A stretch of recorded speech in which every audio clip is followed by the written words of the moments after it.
Assalamualaikum warahmatullahi wabarakatuh. Welcome viewers.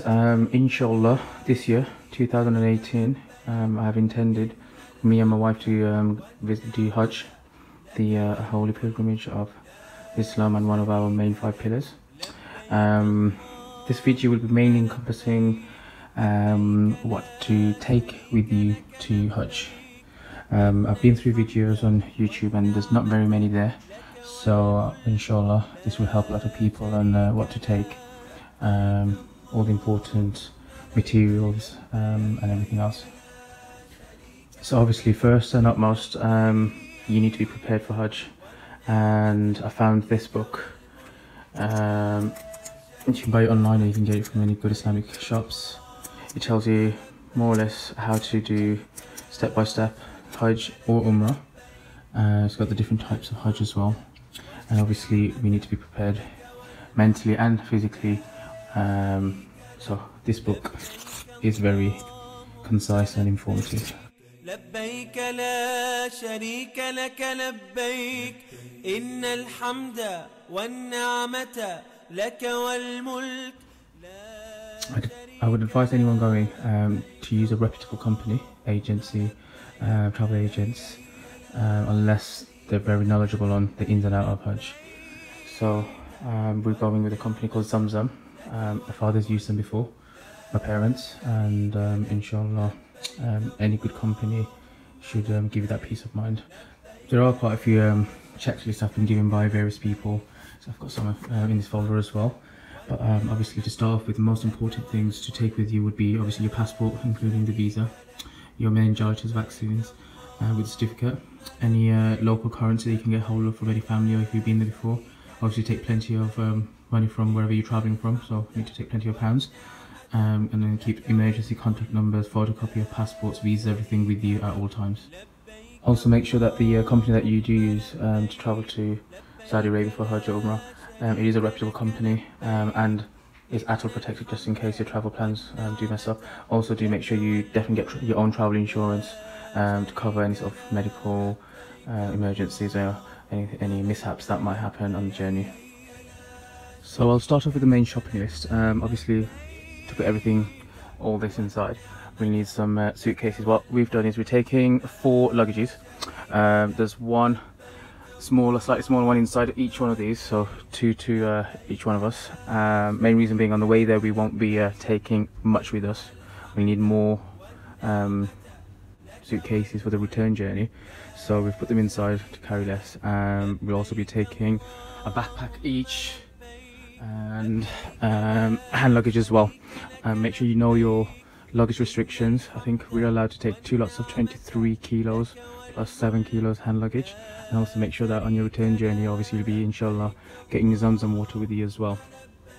If you can, get some sort of tape to attach to the handle, so when you do arrive at Jeddah airport in Saudi Arabia you can easily find your luggages, because I've heard in Jeddah airport all the luggage are just dumped and then it takes forever to find the correct luggages to the correct person. Unfortunately as well, in Saudi Arabia there are you know, poor people and there are thieves as well. So obviously not all of them, but I've been advised to always keep all bags and luggages locked. So I've got padlocks, plenty of padlocks. I find these combination ones easier to handle and use rather than having so many keys for all the padlocks. So if you can get them, that'd be really handy as well. So inshallah I'll be posting this video after I've returned from Hajj. Main reason being, if there is anything that I've missed out I didn't take with me, undoubtedly there will be stuff that I haven't taken with me. I can add this to the video afterwards. So the next item for men obviously is your ihram clothes. I've got 2 sets. This one's from Amson's in Birmingham. That's obviously in England, and this one's 100% pure cotton, and it's a towel. I don't know if you can see it's a towel material. That's good for the hot days to dry up the sweat. And then I've also got pure cotton one here as well, but it's obviously non-towel, and this was, I think, my father's is used in the past. So for men, they'll be wearing the ihram, the 2-piece ihram clothes for the initial umrah when first arriving at Makkah, and then for the 5 main days of Hajj. And I believe for the remaining any umrahs, they don't have to wear the ihram clothes. The ihram clothes are obviously unstitched, there's no stitching, which is one of the main requirements. I'll also be taking other items of clothing when I'm not in my ihram state, and these include some tubes. Got a few tubes here. I believe this one's from Saudi already. I think my father-in-law gave me this. There's a half sleeve one here and a white one here as well. Some white trousers to wear with the tubes, and some nighties as well. So obviously when we're sleeping in the hotels at night time, got some pajamas and a traditional Bangladeshi it's called a lungi, which is quite comfy to sleeping in the hot weather. Make sure you take comfortable footwear, slippers, flip-flops, whatever suitable to you. I've found this one, which is a very light pair of sandals. The main thing for men is you have to make sure that you don't cover your front part of your feet here, and that obviously you don't cover your ankles as well. And this one I think my dad got from umrah last year as well. I've been advised to get some leather socks as well. Main reason being, if you have to pray outside the main Haram Sharif, then the tiles can get really hot. So if you don't get space within the main masjid near the Kaaba, the tiles there are cool, but outside they're really hot, so best to wear leather socks. You've got a waist pouch here as well. That's to keep all the valuables, and that's where whilst you're in your ihram state, you're allowed to wear a waist pouch to keep, you know, if you have to, money or any keys or anything. I've got another pouch here as well. This is for the neck, around the neck while in the ihram state, or just when you're out and about. I've got this one mainly to put any other sort of medicines or anything that I may need to carry with me. And I've got a drawstring bag as well. This is mainly to put the sandals in when you have to go into the main masjid or any masjid in Makkah or Medina. Obviously with millions of people performing Hajj, your sandals can get lost, so it's best to keep them with you at all times. And also females, only for females, you can wear trainers, so you can buy, you know, a really, you know, make sure it's a comfortable pair of trainers, so there's a lot of walking, as you would know. So when you're in Muzdalifah doing the main Hajj, I think it's the second day, you'll be sleeping outside on the hills, on the mountain, so a sleeping bag would be advisable. And then I found these inflatable pillows as well from Home Bargains. Obviously you'll be carrying them with you from Mina to Arafat to Muzdalifah, so if you can get them for a cheap, good price, then you can leave them there. And then I think the locals or the poor people around Makkah, they'll take it, so that'll be like a form of Sadaqah Jari as well. A few other miscellaneous items I've been advised of, like a spray bottle, a travel size would be fine. It does get really hot, so spray bottle just with plain water in there and spraying your face here and there helps a lot. I've got some small plastic bags. You can get these from eBay. These can be helpful for when you collect the pebbles from Muzdalifah, or to put any small items in a organised manner. So if you move on to toiletries, we've got toothbrush, miswak. Obviously it's sometimes preferable to use a miswak if you can, or otherwise to learn how to use one. Toothpaste, I've got this Sensodyne ones because we both have sensitive teeth. Obviously you can't use toothpaste whilst in a ihram state, okay? You can't use any fragrance products, soaps, shower gels, hand wash, deodorant, nothing, okay? Nothing fragranced while in an ihram state. No perfume, no attar, nothing. So my wife's got these simple branded, what is it, shower gel, conditioner, shampoo.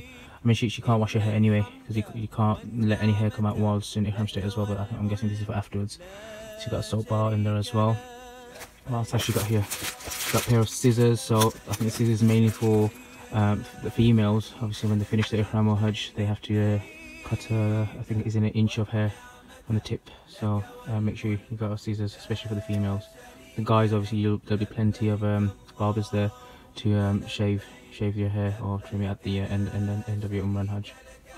Obviously again, another ruling, you cannot cut your hair or cut any nails whilst in ihram state. I have read somewhere you can, if it's a broken nail, obviously that's going to cause irritation, discomfort, so you can, but otherwise no cutting of any bodily material. I've got some wet wipes to clean after yourself when you go to the toilet, or clean the toilet seat. Make sure they're alcohol and perfume free again, whilst, especially when you're in ihram state. These ones are just pure water. These are my son's wipes that we use for him, but these are probably the best. Most wipes in the shops, they've got some sort of fragrance or aloe vera or something. some good advice I received the other day, which I didn't know about, for men especially. Vaseline can be really helpful, especially when we're walking a lot during the Hajj days, the 5 Hajj days, or even during Tawaf, when there's a possibility of chafing between the thighs for men. So if applying that beforehand can reduce the friction. I've also learned safety pins can be used on the ihram clothes to give that extra security, so safety pins are definitely allowed. I've got some just some plain nappy bags as well, for like any rubbish or anything to throw away, or to contain any sort of foods or anything. And for females as well, make sure you get your appropriate toiletries, liners, etc. So moving on to medication now. Alhamdulillah, I'm a pharmacist, and it's been very tempting to, not take everything with me from the pharmacy. I've tried to just be selective with all the important stuff I think we might need during our stay.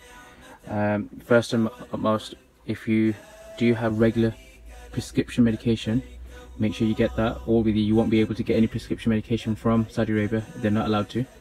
So make sure you get plenty. If you're going for 3 or 4 weeks, make sure you take enough for 6 or 8 weeks. Try and get a letter either from your pharmacy or preferably from your doctors of a list of all your prescription medication. So start off with some travel sickness tablets. That's more for my wife, especially for the coach journeys from airport to Makkah to Medina. Plenty of painkillers, paracetamol, ibuprofen, good for any aches and pains you might incur. Throat lozenges, strepsils, Tyrozettes. With the climate, dust and everything, you can get coughs and throat infections, etc. So that's advisable. Make sure you don't take any medication as well that is illegal or banned in Saudi Arabia. Example, anything containing codeine, morphine. If it is absolutely needed, I think you need an immigration letter from the Home Office. So yeah, take anything for colds and flus. Plasters, I've got some bandages if you get blisters on the bottom of your feet, and there's more plasters in there. If you can get antibiotics off your doctor, that'd be really good as well. I'm not really bothering. I think I can go into a pharmacy and explain to them if you do get infections, but otherwise make sure you speak to the right healthcare professionals in Saudi Arabia if you get any sort of infections. You don't want it to make it worse, especially as infections can get aggressive in different countries. I've got some Gaviscon for any indigestion problems. I think there's some diarrhea medication if you get diarrhea, some constipation tablets in there as well. All these you can buy from pharmacies. None of these are prescription medication. Take some Savlon or Dettol creams if you get any cuts to prevent infections. Some muscle rub here, again for aches and pains. Take some Dialyte for rehydration if you suffer from diarrhea or vomiting whilst there. Take some cystitis relief medication due to obviously the hot weather, dehydration chances and everything. And these are, I've been advised, very highly recommended. Yep, especially if there's no immediate food around, or if you need an energy boost, then these are really good. A lot of these, obviously, if you can get them. Another form of Sadaqah Jariyah, if people around you need them, then obviously share them. Also, on that note, I'm not advising obviously, but especially for females, if there's a chance that your monthly cycle is going to fall within the main 5 days of Hajj, then there are tablets you can get from your doctor to delay the onset of period. I've been advised, if you can, try not to take a smartphone. Obviously we're going to Hajj, not to mess around on our phones, not to play games or go on social media or anything. So if you can, just get one of the older simple phones. Here I've got some extra charging cables, a battery pack, which I normally carry on with me anyway, so that's really helpful. I've got a new phone case, got some universal adapter sockets. I believe most 5-star hotels in Saudi, they do have the UK sockets, so there shouldn't be a problem, but just in case.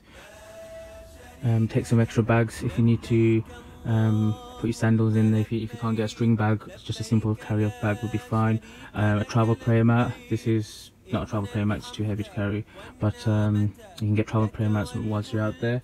Here, make sure you get a notebook. I've got a little pocket knife here. If you take a watch with you, make sure it's not a metal straps, otherwise the heat can give some discomfort to you.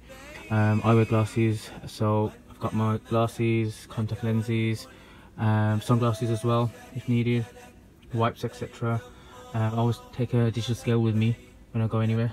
So obviously for the return journey from Medina, it's best to obviously make sure you're within the limits for the luggage.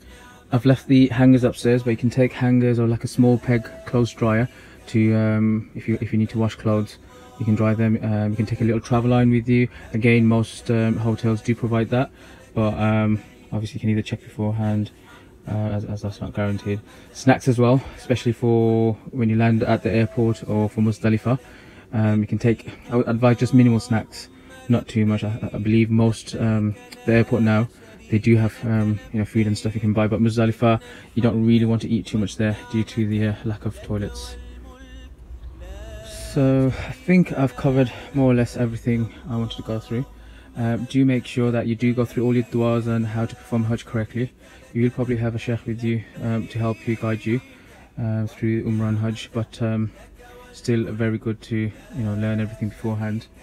Oh yes, SIM card as well. SIM cards, make sure you get them from the airport when you land. I think there's usually a procedure how to get them correctly. You have to provide copies of your passport and visa. I think they take your fingerprints as well, but make sure you don't get off any random people lurking around in the airport. Also, until you do purchase a Saudi SIM, make sure you leave your UK or whichever other country you're traveling from, the SIM from your own country in the phone, and leave the roaming on as well, just in case you get lost, so that your group leader or other members traveling with you, they can contact you easily. I think that's it for now. So like I said, inshallah, do dua for me and my wife, and for everyone else, for the rest of the ummah. We're just waiting for our visa at the moment, so that should be another few days, and inshallah after I return from Hajj safe and sound, I'll add any other items that I think are quite helpful and handy to keep with you. Assalamualaikum. So it's the 11th of August 2018, Saturday. We've only got a couple of days before we fly off, inshallah. Alhamdulillah, we've got our passports back. We've got the visas, meningitis certificates, everything in there. Alhamdulillah, we got it with 2 weeks to spare, so we were quite lucky. Some people get it like on the last day and everything, so I'm really grateful to Allah for that. Got our tickets here. Try and book your seats beforehand if you can.